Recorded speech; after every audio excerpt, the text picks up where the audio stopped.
What is up, everyone? It is the OnFriar Podcast. We're early on a Thursday because we got a whole bunch of stuff to do. We got lots of local baseball. We're going to go out and shoot some local stories on. So Fernando Ramirez, Derek Togerson. That's Fernando. I'm Derek. We're going to give you a little bit of an early off day on a Thursday Padres OnFriar Podcast. But first, as always, as we do, we have to do the walk-up music.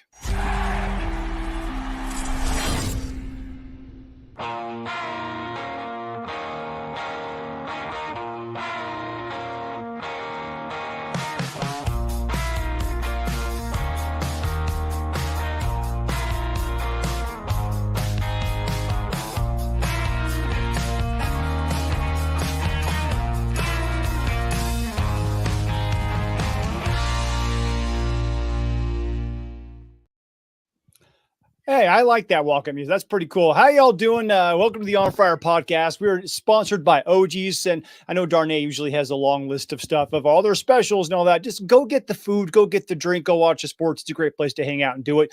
We got baseball to talk about. Fernando Ramirez, how are you, my friend? I'm good. I thought we were going to talk Canelo Munguia. I thought that's why I was on, but no, I'm just kidding. Hey, that's a good place to go watch it. OG's, Canelo and Munguia this weekend. There's a lot of baseball, great baseball this weekend, a lot of fun stuff to do. So why not head over to OG's and try that pizza? We had that pizza a couple of days ago when we did the live there with Bernie Wilson, Greg Garcia. It was great pizza, great atmosphere, great people. So why not head over to OG's? Well, Dan, that's the best OG spot I've heard in a long time. Well done. I'm going to get you on the payroll. I appreciate it. Hey, you got to plug the people that keep the lights on. Yes, you do. Okay, so we got some baseball to talk about, and the Padres got swept by the Phillies. Now, I know it sounds like the ultimate baseball apologist move, and I'm going to write that one off because the Padres never play well against the Phillies, especially not at Petco Park. Now, do you know what the Phillies' record at Petco Park is since 2004 when this gem of a ballpark opened? It has to be a really winning record if you're bringing it up. Yeah, Philadelphia is 47-22 at Petco Park. I don't get it. I don't want to get it. I will never understand it. Sometimes teams just play well. It's like their West Coast vacation home. I don't know what it is. They own this ballpark. So getting swept there, yeah. Does it suck? Absolutely. But it doesn't. We've got to come to accept it at this point. I'm actually a little bit encouraged that they bounced back to take 2 out of 3 from the Cincinnati Reds, because what we saw there was a little bit of fight. We saw a team that found a way to score some runs. They got a couple of good starts from some starting pitchers who have been struggling a little bit. So I'm going to say, you know what? Taking 2 out of 3 and salvaging, even that's a 2-4 homestand, but salvaging something from said homestand, I'm going to chalk this up to a win. What say you? No, I completely agree. And that's the thing is that moving forward, you have a good opportunity this weekend. And it seems like whenever they play LA, LA's next weekend, correct? No, it's. Yeah, they're going to Arizona this weekend. Arizona this weekend, LA's next weekend. But you have I apologize for that one. I have my weekends all mixed up. But you have a good opportunity. You've been doing a lot of football stuff. You've been up with the Chargers and covering the NFL draft stuff. Your brain's got to be very fried right about now. Yeah, and this weekend, I mentioned the Canelo Munguia. I'm going there this weekend. So yeah, I definitely. Nice. It's been a whirlwind, but no, you got Arizona this weekend. Next week, and you're then Wrigley against the Cubs for 3, and then the Dodgers come here for 3. Yeah, so that's going to be a tough couple of games, but like you said, taking 2 out of 3 against Cincinnati's good. It gets you it gets the juices going, it gets it flowing. So I definitely think that this is a positive direction for the Padres. Another thing is Joe Musgrove pitched really well on Wednesday, so I think that's a positive, especially with he's kind of been a little up and down this season, but hey, that's a positive for him. He was able to knock out 9. I think he's starting to find I think his placement has been a little bit off when it comes to the way he's been pitching. So I feel like maybe he found that placement once again on Wednesday. Yeah, he's not landing a lot of his off-speed pitches. What I was really encouraged with Joe was the velocity ticked back up a little bit. He hit 95 a few times. I can't remember him doing that so far this year. And you're right. He was landing his off-speed stuff. He spins the ball incredibly well, and that's how he gets by with things. That's how he beats hitters. And he hasn't really been landing that spin of late. He's been missing his locations. He's been getting hurt with it. He was much better with that against the Reds. And that actually brings me into what I wanted to talk about on this off day and somewhat truncated OnFriar podcast. And that is, we got a few dudes who have not been achieving to the level that they need to be achieving. So we're going to say, what is your level of concern? 1 to 10, 1 being, I'm not concerned by any stretch of the imagination. 10 is full blown, start mashing that panic button. Where are you on some of these guys and position groups? And since you mentioned Joe, let's go ahead and start with Joe Musgrove. What is your level of concern, 1 to 10, with Joe not looking like the Joe that we've come to know and love so far? It would have been it would have been a 7 before Wednesday, but I think right now it's about a 3 or 4. I think, remember, he didn't really get to finish last season. He had the injuries, last year was just a weird year for a lot of players. I think he's starting to find his groove a little bit, and I think the game against Cincinnati was a huge positive. But now it's about bouncing back and being able to put a lot of games together. Because, like I said, I thought his placement was a little bit off, especially that's why his fastball wasn't working. I think people were the placement of his ball was what was making him struggle a lot. So I feel like if he can get back to placing the ball where he knows where he can get guys out and punch them out, and like you said, that's kind of his MO. I think he can bounce back. But right now, I'm not too worried about him. I just think, like I said, he needed a bounce back game, and I think Wednesday might be that positive for him. Yeah, I probably would have been around a 5 or so because I trust Joe more than I trust myself, right? Like he's just, he's going to battle, he's going to figure stuff out. The velocity and just the not being able to locate, because as we've said before on this podcast, Fernando, when you get tired or when something's wrong, your velo will dip a little bit, but mostly the biggest problem is you lose your location. You lose your ability to command pitches. And the fact that he was not landing his stuff where he wants it to be, because he's fairly pinpoint with his control. The fact he wasn't putting the ball where he wanted it to be, I had this little lingering thought in the back of my head, like even though he says he's right physically, he doesn't look right physically. The fact that he now looks like he's right physically and the velo ticked back up, he was hitting that 95, and more importantly, he was putting the ball in the spots where he wanted to put the ball, aside from that Spencer Steer home run. That drops you down to a 2 with Joe. I think Joe is going to be just fine for the rest of the year. Really don't think we need to worry about him all that much as the season goes on. Very happy to say that Joe looks healthy and he's being Joe Musgrove again. As we said, he is going to work his arse off to be able to be the best pitcher he can possibly be. Let's go to the bullpen. I love that you've went full Irish with that one. Yes, because you have to, do still have to watch your language a little bit, even though it is a podcast. Show. We technically can say whatever the heck we want to say. But the guys who are coming in after these starting pitchers, and I was going to put Yu Darvish on this until he went 5 innings scoreless in his first start back. And as Mike Schultz said very succinctly, he looks like Yu Darvish. So that's fine. Not going to worry about him. However, the bullpen. Oh, man. Aside from Robert Suarez, the bullpen has been a problem. You got, Wandy Peralta has had a few up and down outings. You got Aniel de los Santos, who, again, has had some up and down outings. And every one of these guys has looked completely dominant and completely hittable. Adrian Morejon is Jekyll and Hyde. He looks great, and he comes out and gets beaten up. Stephen Kolek has been a nice, surprising addition. He's been solid and steady. Johnny Brito, awful start, much better of late. And, of course, you have Yuki Matsui, the guy who looks like Fernando Valenzuela a little bit. Sometimes he will just not look at the plate, which is kind of odd, but also kind of awesome to me. Yuki's been really, really good aside from 2 rough outings. He's been efficient as can be. But the fact they haven't had defined roles yet, you don't really know what you're getting from these guys from one outing to the next. Tom Cosgrove had to be sent down to the minor leagues to work on his problems. What do you see from this bullpen? What's your level of concern getting it from the starters to Robert Suarez, who right now has been the best closer in baseball this year? No, and you're completely right about that. And Suarez has been lights out, to be honest. I think there is a level of concern there, especially because this team is so weird. It's so Dr. Jekyll and Mr. Hyde. Like at one point, the bullpen's doing well, the starters are doing bad. Then the starters start heating up, and the bullpen kind of goes to poo-poo, right? Yeah.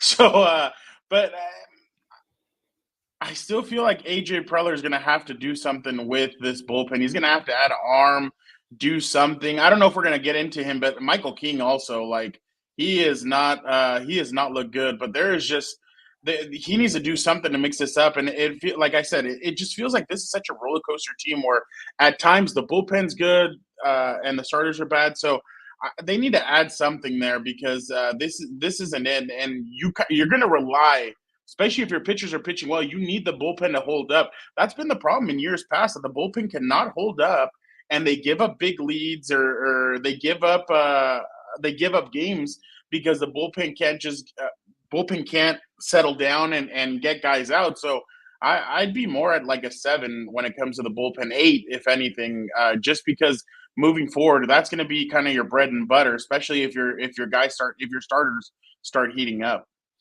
Yeah, I've got him in a solid 6.5. Because it's not good. They have looked good at times.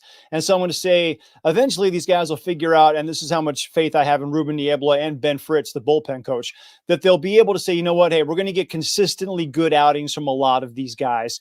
I hope they'll be okay. But yeah, it is concerning that they have had so many up and down outings so far this year. I did not put Michael King on this list because I think he's a guy, remember, he only made 9 starts last year. Like, he's still trying to figure this whole thing out.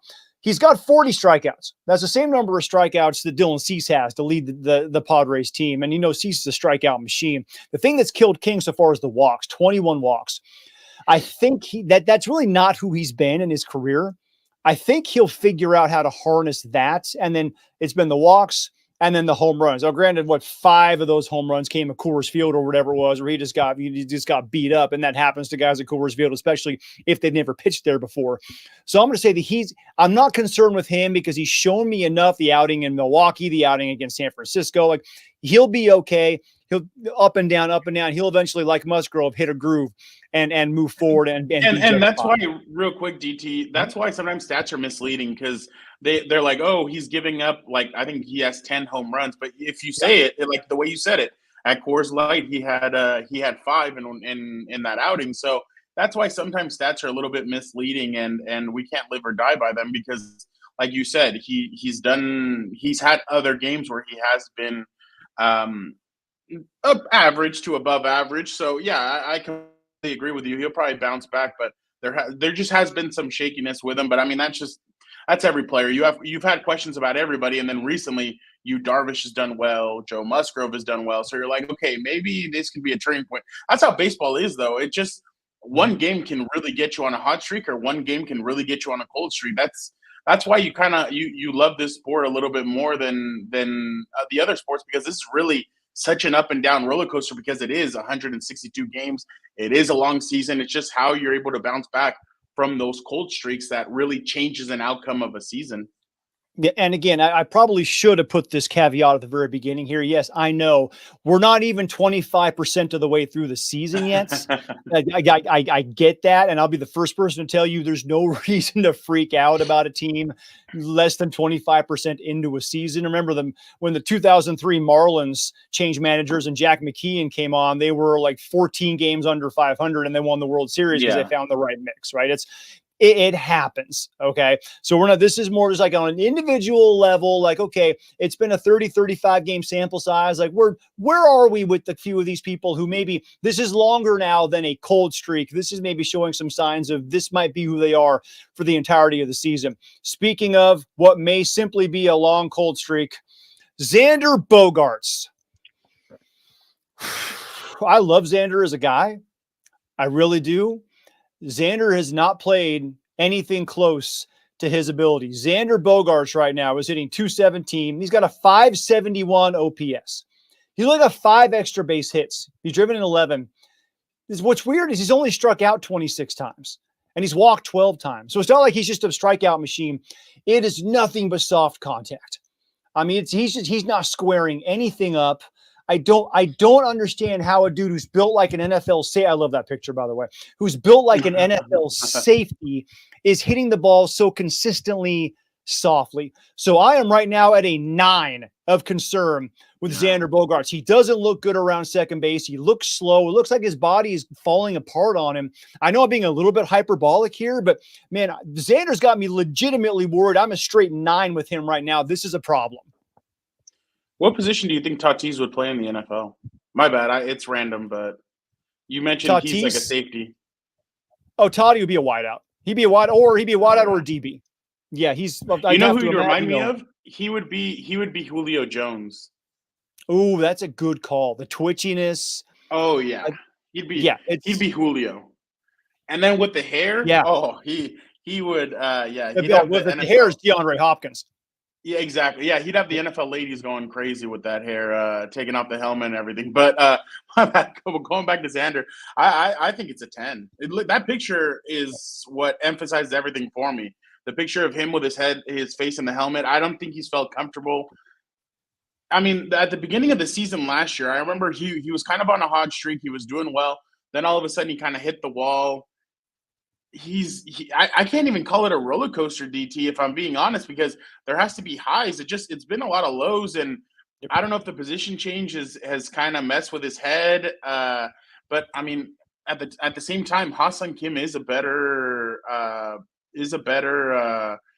Defensive player. shortstop than he is. Yeah, so I just don't understand where Bogarts fits. And you know what's funny? I was actually talking about this the other day with some of the LA Times baseball reporters up there, and I was like, you know what's crazy about Bogarts is it shouldn't have even have been Bogarts that came to the Padres. All their money was at Aaron Judge, And Trey and they Turner. even Yeah. and Trey Turner. And when he was about to get on that private jet and let them know, hey, because I read the story from the Athletic, I'm going to join the Padres, and then the Yankees came back with that 1 year, with that extra year, and he's like, all right, I'm going back. I was about to say, In and Out almost did it. Like they were about to get Aaron Judge to the Padres, but going back to Bogarts, he just has not looked comfortable since he's been here. His ISO is .074, slugging percentage .286. It just How do you slug 286? Yeah, he should be hitting 286. Yeah, that's a career low for him. He like you said, yeah, he's getting on base, and that would be good in Moneyball, but it hasn't been a perfect scenario. He's not even doing that. He's a 284 OBP. Yeah, it's weird. It's like he's just everything he hits is just soft. It's the strangest thing. Yeah, and that's the problem too, is that how can you get him out of this slump? And the problem is, DT, and that's why sometimes these baseball contracts are ridiculous, because you're stuck with him for the next 8 years? 9 years, yeah. 9 years, like and that's kind of the issue too, is that what are you going to be able to do with him? I mean, is there going to be anything you're able to do? Can he get out of this slump? And that's kind of my issue right here with Xander. I just haven't seen anything that tells me, like, you know, if like right now, Tatis is kind of going through this, like, a little bit of this down, but you know he's gonna bounce up. There's guys that you know at one point they're gonna be able to turn it on and do a lot better. Can we say the same thing about Xander, DT? Last year was the injury, right? The wrist. The wrist was the problem. We knew it. He was really good to start. Then he got tweaked. He was really bad. Yeah. And then he gets the shot of the All-Star break. In the second half of the season, he was really, really good. Right. And we're thinking, okay, great. He's healthy, yada, yada. Well, this year he's even said flat out, don't go blaming no wrist. I just need to be better. So here's what's really alarming is he says he's healthy and he's playing like crap. Right? He's played like crap literally the entire season. That's not 30 games of being bad for a guy who's this talented with this track record. That's a problem. It's not good right now when it comes to Xander Bogaerts. Let's talk about two other dudes that you mentioned here. Fernando Tatis Jr. Level of concern for Todd. Defensively, he's had a couple of lapses, but you can see nobody's running on him anymore. And he's still making those highlight reel catches. He had the one ball in right field that he lost and kind of knuckled on him when Dylan Cease was on the mound. He's been really good defensively, like he's always going to be. At the plate, he got off to a great start. And then this is what always happens with Toddy, which is why I say my level of concern with him was maybe like a 4. He gets really good. He starts hitting the ball all over the place. He looks like he did when he was a rookie. And then he starts hunting home runs. And he starts getting a little bigger in the swing. And then things start going haywire. And then he gets all up in his feels. Because he's like, I should be the guy. He knows how talented he is. And he knows what a wrecker of a game he can be. And he starts to put too much pressure on himself because he cares too much. And then he goes into this 3-4 week slump where he's trying so hard and he's putting too much pressure on himself. And then he can't do anything right at the plate, right? But then eventually he comes out of it, which is why I know this is one of those little bad spots for Toddy, but I have no doubt he's going to come out of it at some point because historically that's what he's done. And he goes on some month-long terror before he starts hunting home runs again, and goes right back into the same cycle. Yeah, no, I completely agree with you, DT. And that's kind of the thing is, you know that he's frustrated and he gets he needs to stop listening to Drake. Stop listening to all that kind of music and I don't know, get some metal in there, get something to really get you going. But yeah, Drake is just not good in general. Let's just all agree on that. Exactly. His expected WOBA is supposed to be .427, and it's actually .247. So that's kind of the thing when you start hunting, like you said, for home runs. That's kind of the wall that you start hitting into. So I'd say I'm about a 3 or 4, but you just know this kid is so damn talented that he's gonna be able to turn it around. He's gonna be able to. And come on, in a week the Dodgers come into town. We all know that Tatis loves playing against the Dodgers. I know he loves playing at Chavez Ravine, but he loves playing against the Dodgers, and maybe that's kind of you need him obviously you need him this weekend against Arizona, and you need him next week against the Cubs. But he'll get out of this. He like you said, he can't keep on doing this where he goes hunting for home runs and then he gets back in that hot streak. And then, no, you need consistency from him, especially because he's one of your superstars. He's the face of your franchise. He is the guy. I mean, like you said, the move to right field has been incredible for him because another thing is too, DT, it saved his body.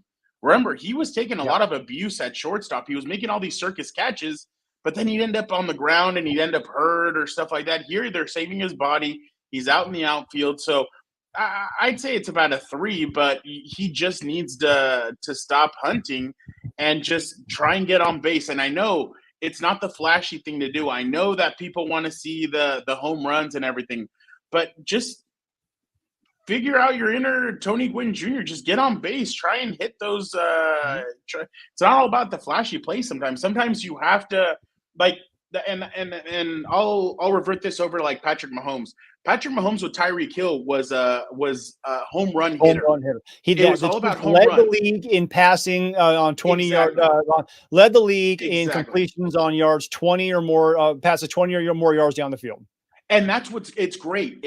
You love it. Social media loves it, but it's not what your team needed when Tyreek Hill left. You needed to trust other guys. You needed to take the dink and dunks. You needed to take the 5 yards, the 10, and move the ball consistently. That's what Jim Harbaugh wants to do. And I'm sorry that I'm using football, but this is the analogy that I know. Yeah, that's what Jim Harbaugh wants to do with Herbert. That's what he wants to do with Herbert. Do not take it's awesome to get the ball down the field, but sometimes it's okay to go 5, 6, 7, 8, 5, 4, 3 yards because you can 1, tire out the defense. 2, you do a lot of different things, and then all that matters is that you score and the ball goes into the end zone. Here, all that matters is that you get guys on base consistently. That way, if a Cronenworth hits a home run, Manny Machado, somebody, at least you get 2 points, 2 runs out of it, 3 runs, not just 1. Remember, a couple of years ago, they were hitting single home runs, and that would hurt all them. Solo bombs. Yeah, exactly. Exactly. So if you're going to hit bombs, get guys on base. So that's just my interpretation when it comes to Tatis. It's okay to get on base, dude. Like, everybody still loves you. You're still the guy. You're still the one that everybody loves. So it's okay to just get on base. You don't always have to go for the flashiness of a home run. Well, that's where he's at his best. Look at early in the season against the Dodgers. Single the other way, single up the middle, single to left, and then they have to come into him. He hits 2 bombs in a game. Like if you show P teams that you're not going to get yourself outs, and oh, by the way, that speed needs to be on the bases. Let your legs beat somebody too. Get yourself on base. When he is shortening up and is putting the ball in play, he's still so strong, and he has this innate ability to barrel baseballs. If he just hits a line drive somewhere, guess what? It's probably going to shoot into the gap for a double or a triple anyway. That's going to build your OPS up. Plus, guess what?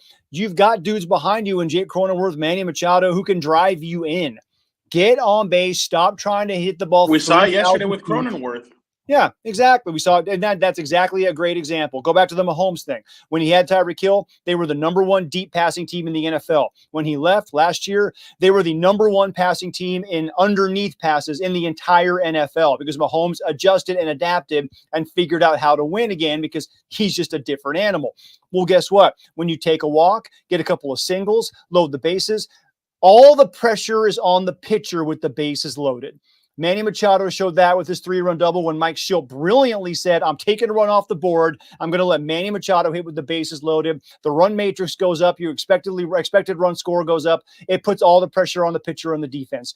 Lo and behold, Jake Cronenworth comes up. Bases loaded. It's Slam Diego again because all the pressure is on the pitcher in those situations. That's what this team needs to do more of. So they showed the ability to do early in the year.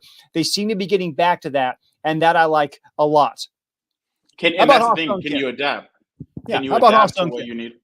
You know, I'm at an 8 with Ha-seong Kim right now because not only is he not hitting, but he looks unsure of himself in the field. He's made a couple of errors, more errors than he's made in a month in his entire career.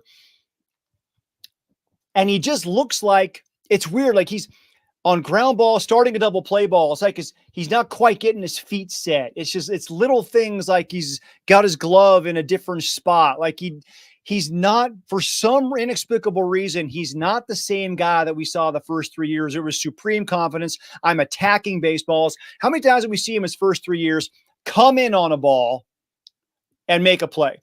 Versus how many times we've seen it this year, he's backing up on baseballs. I don't know, trying to not make an error. He's not reading it properly. I don't know. He's not the same player. I'm seriously at an 8 right now with Kimmy. He should be so much better than this right now. And it looks like everything's up in his head. Yeah.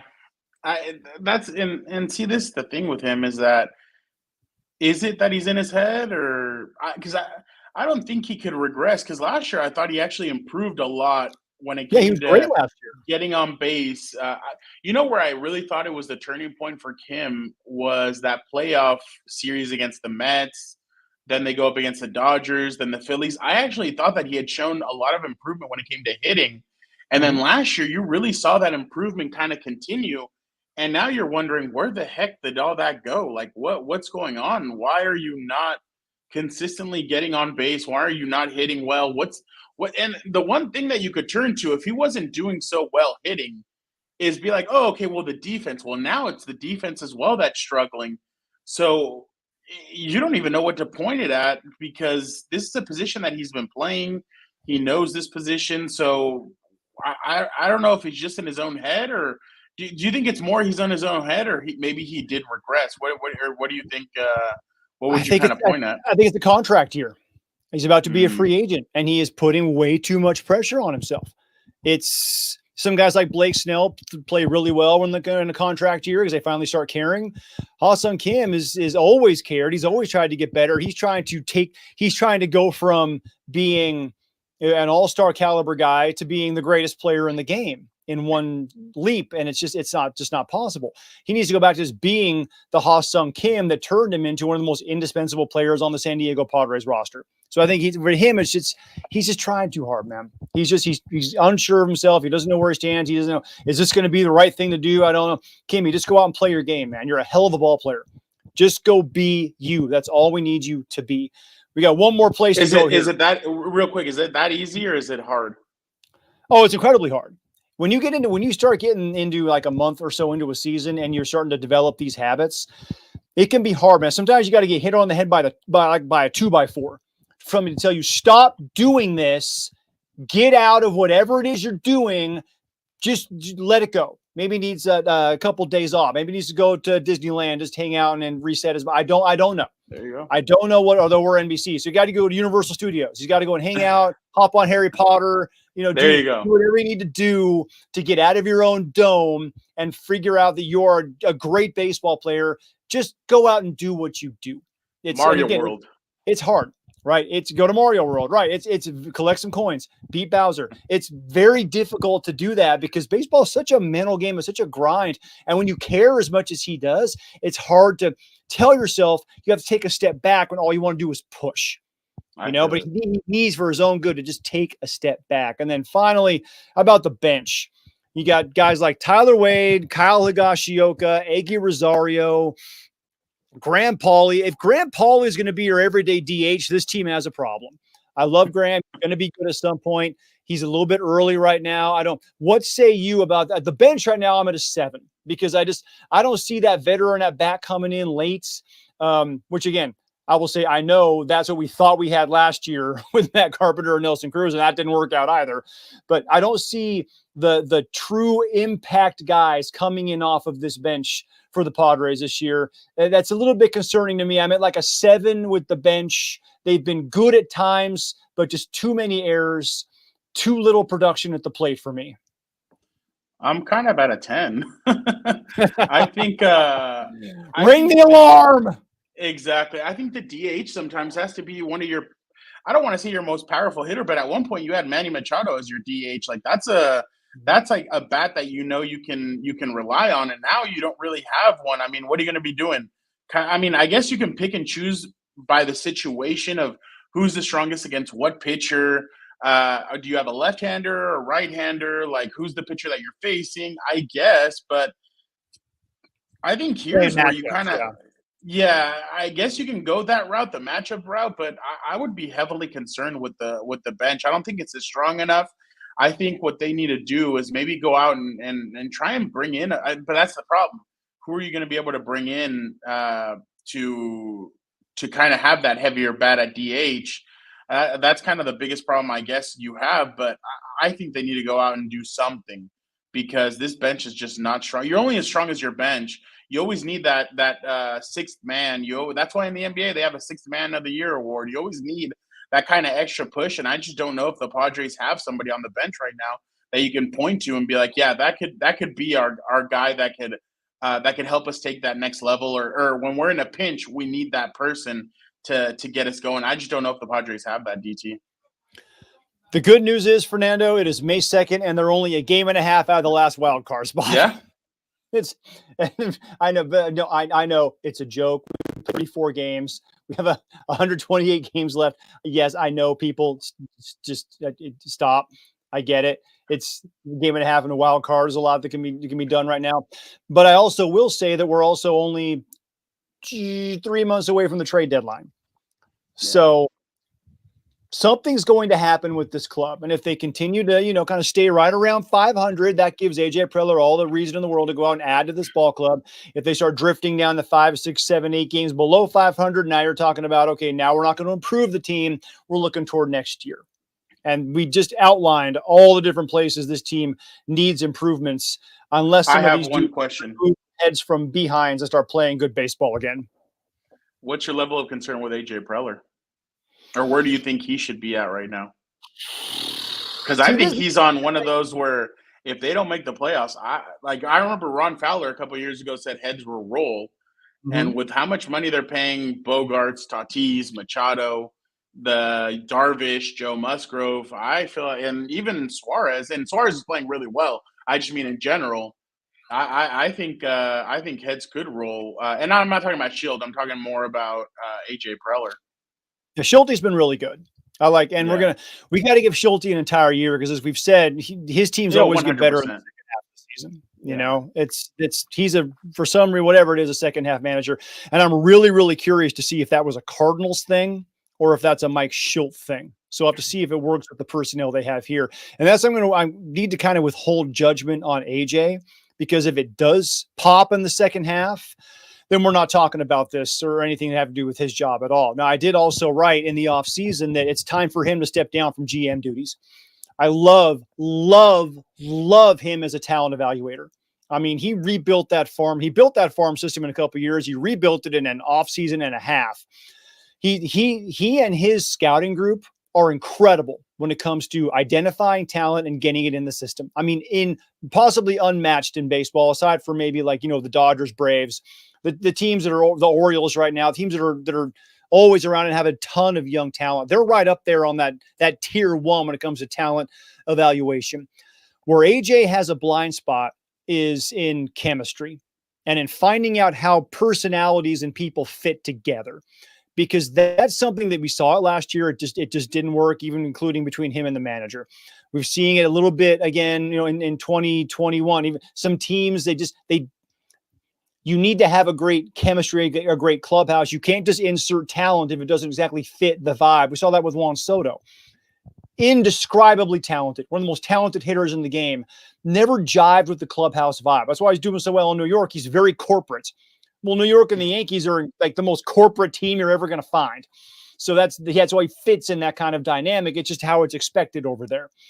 It didn't work in a more freewheeling kind of fun-loving San Diego Padres clubhouse, which is why Jurickson Profar is so good in this clubhouse. He fits the vibe perfectly and sets the tone and makes everyone feel happy and start, loosening up just a little bit. And he's an all-star right now, as far as I'm concerned. Pro has been indescribably valuable and just vital to the team. Adding 625. He has 10 hits, 18 total bases, and has an OBP of 647 since moving to the leadoff spot.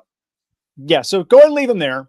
I'm guessing that's probably a good idea. You might have found your leadoff hitter. Four hit day against the Reds with another 2 RBI single. He's been tremendous. And I don't know how long he can keep it up. I would say nobody can keep this kind of thing up for an entire season, but if he does, then damn it, sign him to a 48-year extension. I don't care. Whatever it takes, keep the dude here. He's incredible in a Padres uniform, right? So back to Preller, he just doesn't seem to understand how people work together. And when you don't understand how people work together, you're probably going to have some problems. So finding talent, great. When it comes to signing free agents and putting people together, that's where he's had a huge issue. So I guess that leaves me at like a 5 with AJ. Will he go out and find talented players at the deadline? Sure he will. Will he get the right guys to fit with the clubhouse dynamic is right now, like the Braves did in 2021 when Adam Duvall and Jorge Soler were guys who were just kind of, they were dudes that were good players, and they get injected into that Braves clubhouse and they hit another level, hit the nitrous and go win a World Series. I don't know if he sees things like that. Yeah.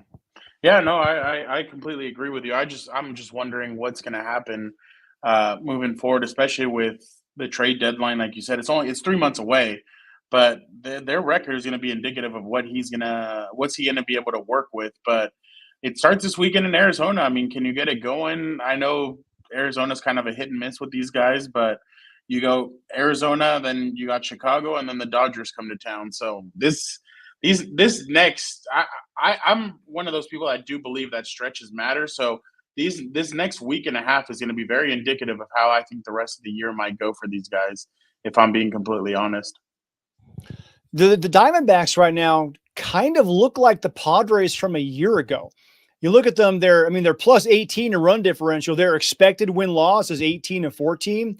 They're 14-18. What did we keep talking about with the Padres last year? Like the run difference, just none of this makes sense. Why are they not winning when they have this? They were like 4th in the National League in run differential. What the heck is going on?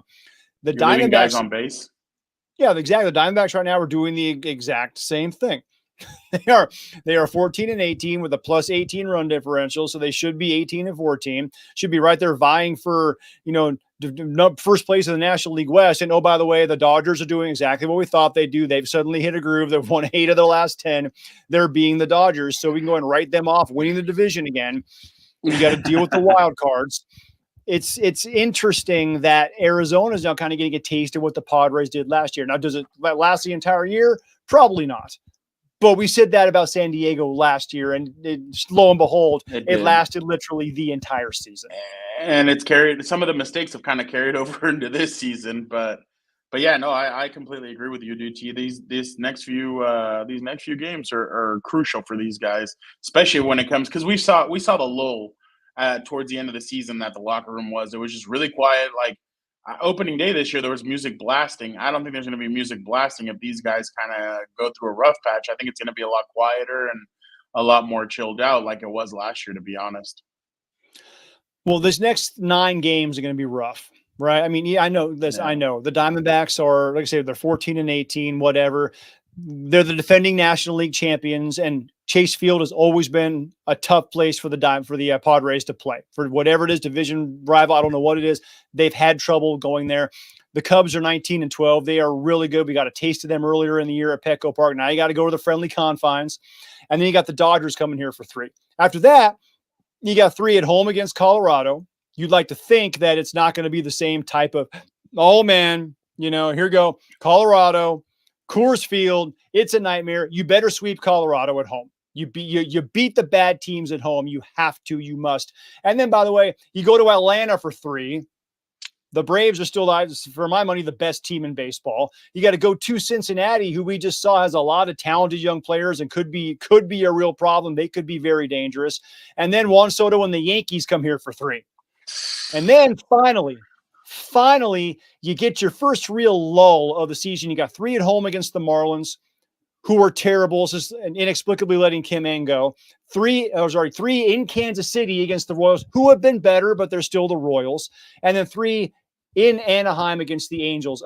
Those are 3 extremely infinitely winnable series of the possibility of a sweep or 2 in that. And then you got the Diamondbacks coming here for 4. And you got the A's coming here for 3. So as soon as they get done with the Dodger series, you get about 3 weeks of much easier, much better, much more palatable teams.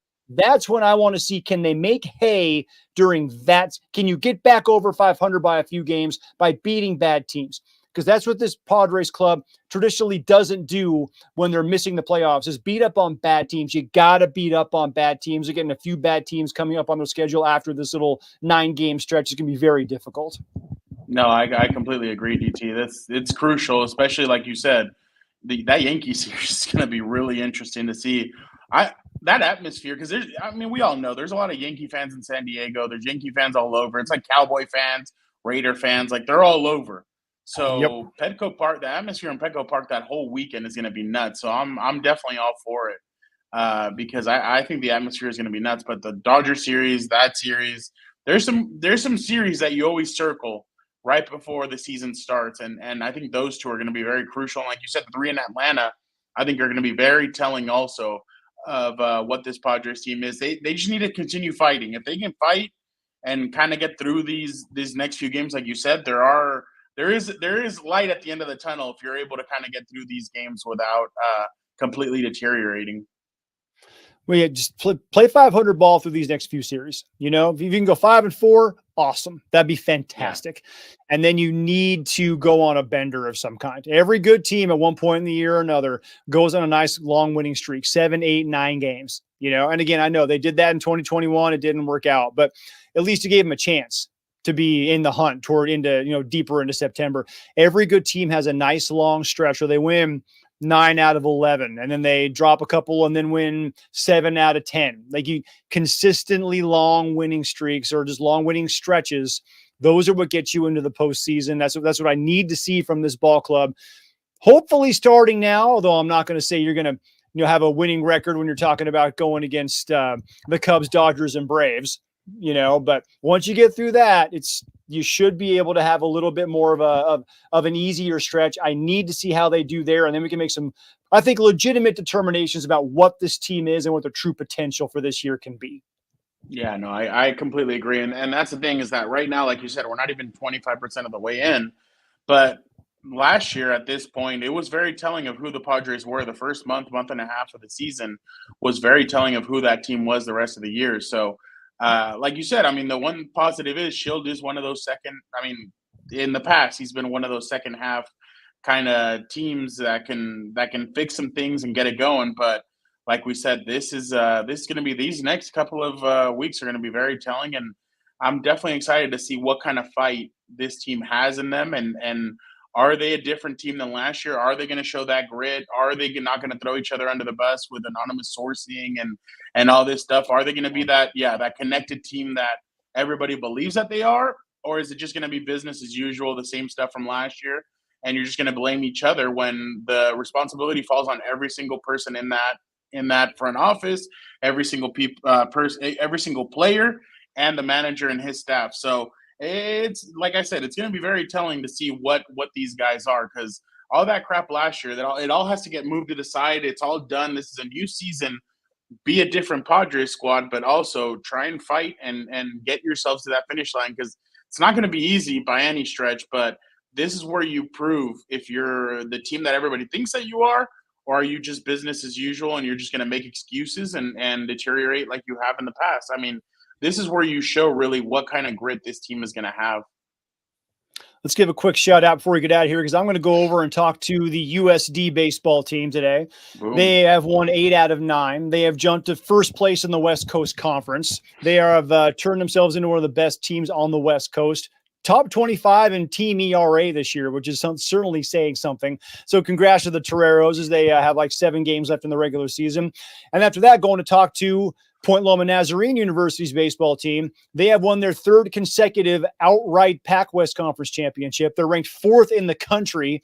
We do amateur baseball really good here, Fernando, and odds are they're going to be hosting the West Regional for the NCAA tournament in Division II. And then if they get through that, the Super Regional. And then after that, it's on to Cary, North Carolina for the D2 College World Series. So it's two really good local baseball programs that are going to get a little bit of love on NBC 7 tonight. So can't wait to go out and talk to those kids. I love it. I love that. And then obviously SDSU was home of Tony Gwynn and Steven Strasburg. So yeah, no, they know how to do baseball here. By the way, I'm still a little angry at the NCAA. I would have loved to have seen UCSD in the NCAA tournament. That would have been That would have been amazing.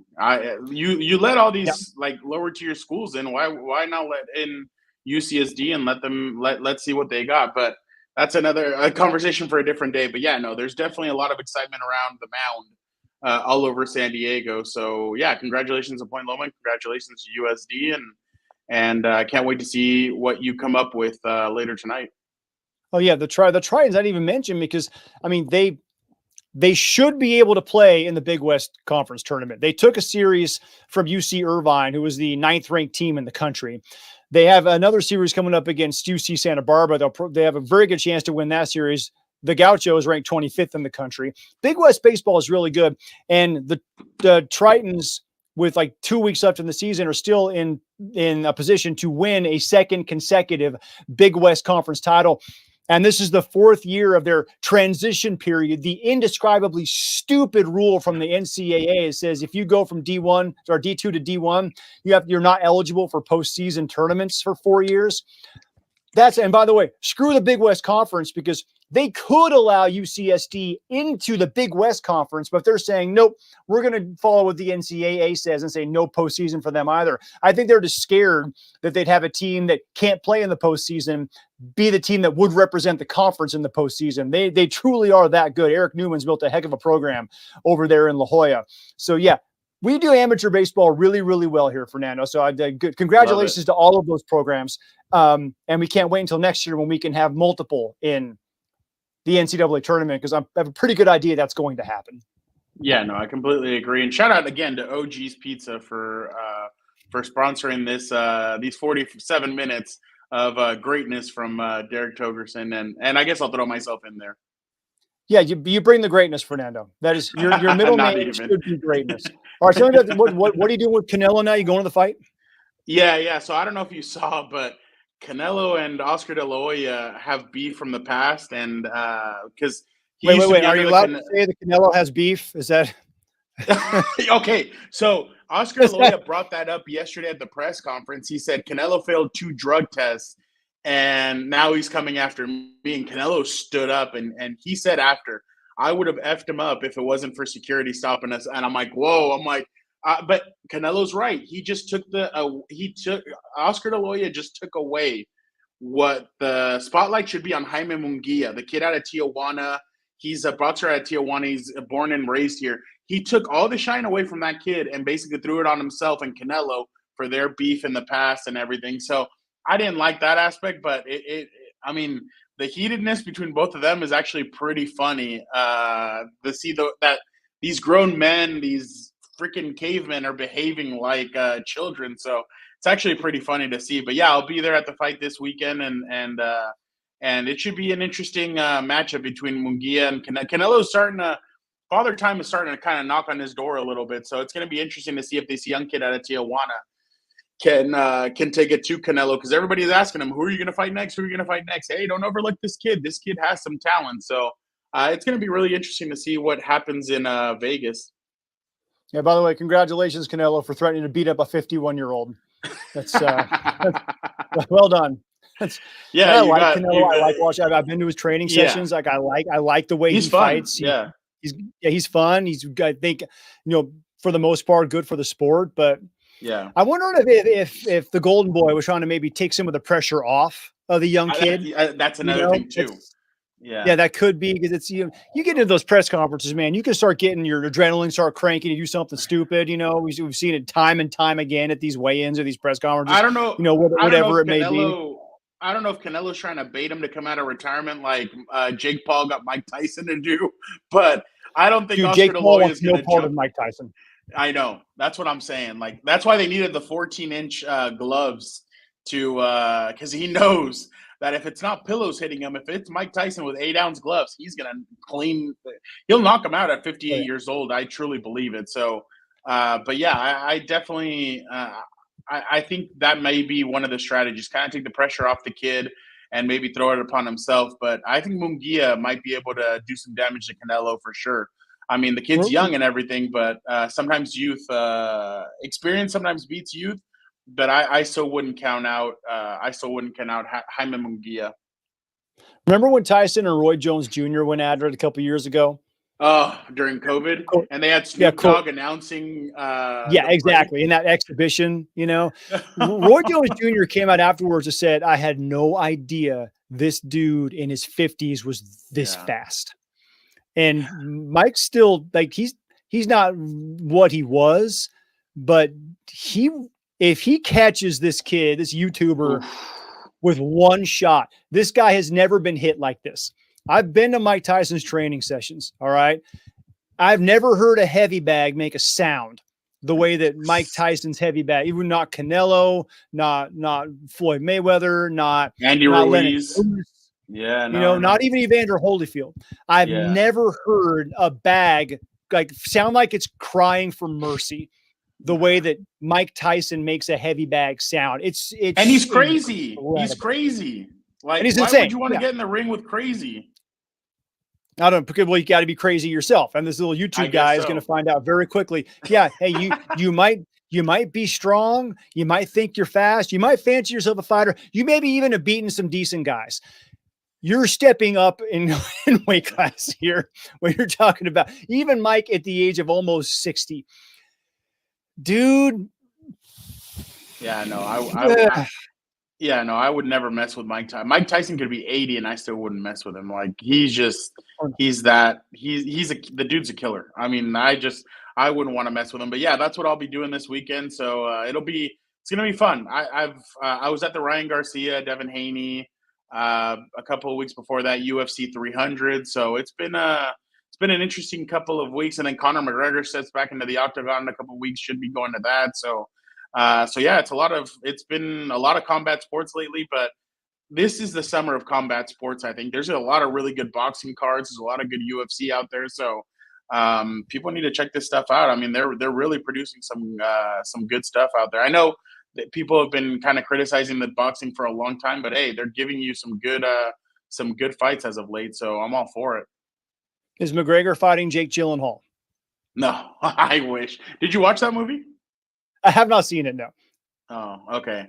It was interesting to say the least. I've heard it was incredibly entertaining, but also incredibly formulaic. Yeah. Oh, yeah. Yeah. Connor's Connor, like in the movie. He's Conor McGregor in the movie. So it's just funny to see him on the big screen. Yeah, exactly. So, and you know what? I think Conor could the thing is, Conor right now is flirting with a lot of different things. They're trying to get him into movies. He's flirted with the idea because Endeavor, who's the UFC company, they bought up WWE. So they've been flirting with sending Conor to WWE as well. So there's a lot of stuff in the works right now. But Conor right now, I give him a lot of credit because in 10 years, he has not gone away. He hasn't been in the ring that often in the octagon in the last few years, but he is still relevant.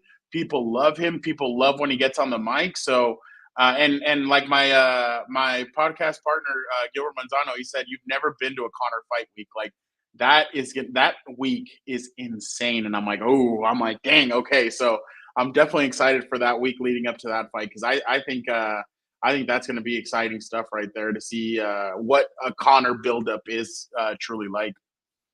What happens first? Conor McGregor and The Rock in a movie together, or Conor McGregor and The Rock at WrestleMania together? I'll say Conor McGregor and The Rock at WrestleMania together. I actually think, I think The Rock right now is not as as heavily loved as he has been in the past, but I think his run in WWE has really helped him kind of warm people back up to him. But I'll say they'll be in the ring pretty soon. Conor keeps on talking crap about WWE wrestlers, so I'm definitely excited to see if he steps in the ring. It's all entertainment at the end of the day. I mean, if you notice, a lot of these guys, boxing, UFC, they all kind of take on WWE personas. I mean, Richard Sherman said, I was a persona when I was in the NFL. That's not really how I am. I'm like, just become somebody that you're not and make a lot of money and then retire and go off into the sunset. So, but yeah, Derek, thank you so much for having me today. I will say if Twitter or X, whatever you want to call it, if it was like physically manifested, it would be UFC. Because it would or just mixed martial arts in general, because it would just be a bunch of people screaming at each other and getting in fights and not listening to anybody else. Yeah, exactly. Well, a couple of years ago, some guys wanted to meet up. They were talking crap on Twitter about LeBron versus Kobe. And one of the guys actually showed up in the other one's town. And he's like, I'm out here. Where are you? Like, I want to beat you up. And I'm like, yo, like, DT, it was a huge story. Like, you need to look this up. Like, I'm not lying to you. Like, this guy traveled like 200 miles to come and fight the guy because they were talking crap about each other about LeBron versus Kobe. So, yeah, no, Twitter is I'll never delete the I know I'll never delete the app. I think it's so funny to see people's opinions on there, but you just can't take yourself so seriously or whatever you're talking about. It's a rabbit hole that you don't want to go down, but it's still funny to see some of the stuff that people post out there. See, you have the ability to separate like that. I don't. I want to talk sense into everyone. And I'm just like, I can't. I just have to take myself out of the equation and be a much happier person. I tweet out that the Chargers had drafted Joe Alt, and some guy told me I need a new job, that I should be fired because I don't know what I'm talking about, because I called it a great pick for the Chargers. And he's like, you don't know what the heck you're talking about. You should find a new job. And I'm like, I just started laughing. I'm like, wow. I'm like, this guy with 100 followers just told me I need a new job. I can't wait. I'm like, when I sit down with corporate America and they're like, why do you want to join us if you're a journalist? Oh, well, this guy on Twitter that has 100 followers told me that I should seek a new job. So here I am. So you taking resumes there, Amazon drivers, or exactly? Yeah, exactly. So it's just people are funny, but yeah, I can put the phone down and go do something else. I know it's hard for people, but I don't take myself too seriously, so I don't take anything else too seriously. So as long as there's food on the table and the check keeps on cashing, I don't care what people say about me. So I'm all about that. That was a great pick. But you know why? Because what's wrong with having an all-pro caliber left tackle playing left tackle and an all-pro caliber left tackle playing right tackle? Yeah, exactly. Like people are funny, but now everybody's warmed up to the pick. Now that they saw the rest of the draft, and I told people, like Aaron Rodgers said, RELAX, relax. But you know how it is. Immortal words of Bill Johnston: everybody take a chill pill. What a great guy. I love Stoney's awesome. Honestly, I love Stoney. Yeah. All right, y'all. Fernando, nice job, man. Thanks for coming on here and doing this little exercise with us. Thanks, everybody, for listening. We will be back next week with hopefully some more winning Padres series podcast talk. Have a good one, y'all.